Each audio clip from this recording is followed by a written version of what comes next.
লংকাত গছ কটাক কেন্দ্ৰ কৰি বন বিভাগ আৰু লংকা পৌৰসভাৰ মাজত সংঘাত। যোৱা দেওবাৰে লংকা চহৰত থকা এজোপা প্ৰকাণ্ড আহত গছসহ কেইবাজোপাও গছ কাটি পেলোৱা হৈছিল পৌৰপতি পৰিমিতা ৰয় সাহাৰ উপস্থিতিত।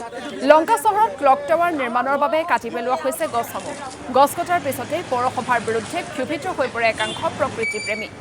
ৰাজ্যৰ ৰোষত পৰাৰ দায় সাৰিবলৈ সংবাদমেল আয়োজন কৰি গছ কটাৰ সম্পূৰ্ণ দুখ ঠেলি দিয়ে বন বিভাগলৈ। এফালে পৌৰপতিৰ এই অভিযোগৰ প্ৰত্যুত্তৰত সকলো অভিযোগ মিছা বুলি জানিবলৈ দিয়ে আঞ্চলিক বন বিভাগে।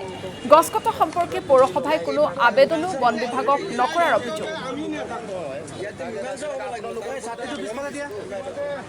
দুখৰ বিষয়ে যোৱাকালি যিটো লংকা পৌৰসভাৰ নেতৃত্বত অতিকৈ পুৰণাৰ যি বট আৰু আহত গছজোপা আছিল সেইটো কাটি দিয়া হ'ল। তাৰে মৰ্মাহত হৈছে আৰু সন্ধিয়া সময়ত যিটো চৰাইখিনিৰ মিনিমাম 5,000 পৰা 10,000 চৰাইৰ যিটো অৱস্থা দিল্লীৰ পৰা সেইটো অতিকে মৰ্মাহত আৰু দুখ লাগিছে। যদি প্ৰকৃতিপ্ৰেমী হিচাপে আৰু প্ৰকৃতিৰ লগত থকাৰ লগত সদায় জড়িত হৈ আছোঁ আৰু সেই হিচাপে মৰ্মাহত হৈছোঁ। গতিকে এনেকুৱা কৰ্মকাণ্ডহীন অমানৱীয় ঘটনা যাৰ প্ৰতি তেখেতৰ পৰিকল্পনা নাই, কাৰণ পৰিকল্পনা থকা হয় এই গছজোপা কাটিবলগীয়া নহ'ল হয়।